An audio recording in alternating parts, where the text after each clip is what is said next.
Public health खाते जी बदतरीन नाहली सबब पलीजानी में लगल डिस्पोजल मुकम्मल तौर गैर फाल बनियल है, जंहिंजे नतीजे में सॼे इलाइक़े जो निकासी निज़ाम तबाह थी चुको है।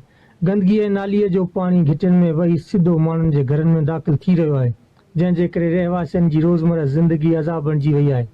बदबूदार पानी, मच्छरनि जे वाध ऐं गंदगी सबब इलाइक़ो बीमारी जो मर्कज़ बणिजी वियो आहे, जिसे ख़ासि तौर ते मैसूम ॿार चमड़े, पेट ऐं ॿियनि ख़तरनाक बीमारियुनि में विकुड़जी रहिया आहिनि। पलीआणी जो सभ खां वॾे में वॾो इशू आहे ड्रेनेज सिस्टम जो।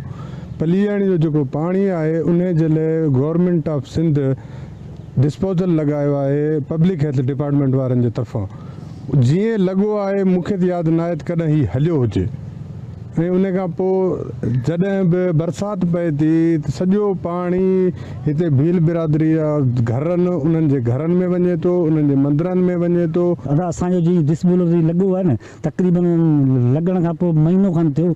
उन खां पोइ पाणी जेको आहे असांजे घरनि में अचो वञे, मंदरनि में अचो वञे, रस्ता बस्ता सॼा भरिजो वञनि। हलिया असीं उन छा नालो आहे मच्छरनि में असीं वीचारा ग़रीब माण्हू आहिनि, वीचारा इलाज कराए कराए थकिजी पिया आहिनि।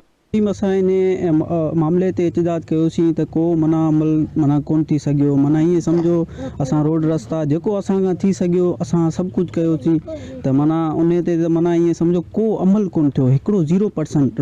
असांखे गटर जो पाणी आहे जेको घरनि में दाख़िल थी वञे थो, केॾीमहिल मंदर में दाख़िल थी वञे थो।